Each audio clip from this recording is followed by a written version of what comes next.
va faire une petite vidéo sympa de ce temps-là là, parce que je me suis posé dans la cambrousse pour lire un peu la Bible. Et je suis tombé sur un petit passage intéressant et je vais vous en parler là. Donc, je vais me regarer dans un autre endroit et je vais vous parler de tout ça. Vous allez voir, ça va vous plaire.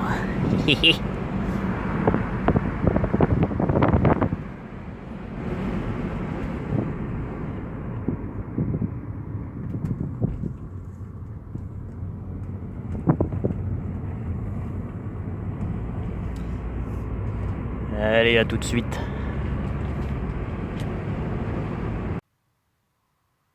Donc en fait, c'est un passage qui s'adresse surtout aux chrétiens, donc plus globalement on va dire aux croyants, hein. Tout simplement croyants, quelle que soit votre religion, mais surtout aussi je pense aux chrétiens, c'est surtout aux chrétiens que ça s'adresse, puisqu'après ça parle du Christ. En fait, vous savez que c'est pas facile d'être croyant de nos jours, de respecter les valeurs, de respecter une tradition. C'est pas facile de dire qu'on croit en Dieu, et c'est pas facile de dire qu'on croit en Jésus-Christ, hein. En général, quand on dit ça à nos amis ou à nos proches, eh ben, on passe pour un taré, ou alors c'est comme si on annonçait qu'on avait une, une maladie incurable, ce genre de truc. Donc voilà, c'est pas toujours évident. Et en lisant la Bible tout à l'heure, là, quand j'étais posé dans mon coin, là, je suis tombé sur un passage qui parle de tout ça justement et qui s'adresse à vous. Si vous subissez les moqueries, si c'est compliqué pour vous de vivre dans ce monde en respectant les valeurs et en suivant le Christ, et ben il y a ce passage là qui s'adresse à vous, à nous. Et donc je vais le lire. Alors c'est dans 1 Pierre. Pardon. C'est dans 1 Pierre. Donc là, si le focus veut bien se faire, je vais essayer de... Voilà. Les relations dans le monde. Donc 1 Pierre, chapitre 1, verset 11. Bien-aimés,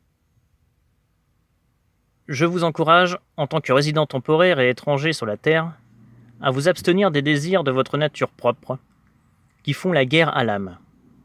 Ayez une bonne conduite au milieu des non-croyants, afin que, là même où ils vous calomnient comme si vous faisiez le mal, ils remarquent votre belle manière d'agir et rendent gloire à Dieu le jour où il interviendra.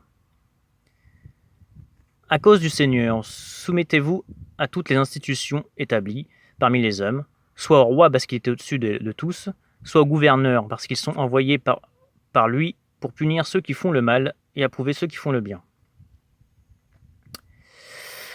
En effet, c'est la volonté de Dieu qu'en pratiquant le bien, vous réduisiez en silence l'ignorance des hommes dépourvus de bon sens. Comportez-vous en homme libre, sans faire de la liberté un voile qui couvre la méchanceté, mais en agissant au contraire comme des serviteurs de Dieu. Respectez chacun, aimez les frères et sœurs, craignez Dieu, honorez le roi. Donc voilà. Donc il y en a plein d'autres passages dans la Bible qui pourraient traiter de tout ça, hein, mais j'ai lu celui-ci, donc voilà. Donc en gros, même si on vit dans une société de crétins, même si on vit dans une société décadente qui renie de plus en plus la foi, les bonnes mœurs, même si l'humanité avec un grand H rejette Dieu, avec toutes les conséquences que ça a donc dans nos sociétés, hein, avec les élites qu'on mérite, hein, parce qu'on rejette souvent la faute sur les élites. Ouais, c'est à cause des élites, c'est les élites satanistes, gna gna gna gna gna, c'est de leur faute, ouais, Macron. N'oubliez pas qu'on a les élites qu'on mérite. On a les élites qu'on mérite. Donc si on se mange les crétins qui nous dirigent aujourd'hui ou qui dirigent notre planète, si Satan, pour parler globalement, dirige cette planète, c'est parce que l'homme renie Dieu, tout simplement.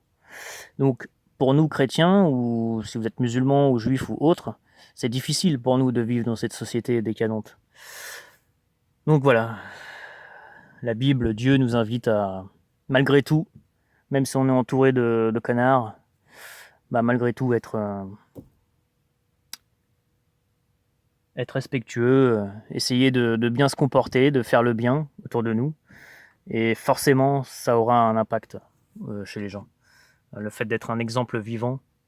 Parfois, vous savez, pour parler de Dieu, suffit pas d'arguments ou suffit pas de grosses thèses, voilà, comme les théologiens ou dans les débats interreligieux, etc., ou athées, vicis croyants, etc. Des fois, il suffit pas d'arguments ou il suffit pas de citer des versets à l'appel ou quoi que ce soit. Des fois, être un exemple vivant, des fois, ça suffit. Tout simplement, dans une situation donnée, être exemplaire, et bah, ça a un impact chez les gens, chez vos proches, chez vos amis. Donc voilà, c'est ce que nous invite, entre autres, à faire ce verset, quoi. Bon bah voilà, hein. Sur ces belles images, j'ai envie de vous dire, de la Normandie, je vous dis à bientôt, et je vous dis soyez bénis. C'était une courte vidéo, mais je pense que ça en vaut la peine. Dans les prochains jours, enfin j'ai tourné il y a quelques jours un vlog un peu plus long sur un autre sujet, donc faut que je monte ça là, et dans les prochains jours vous aurez un vlog un petit peu plus long, quoi. Allez, salut!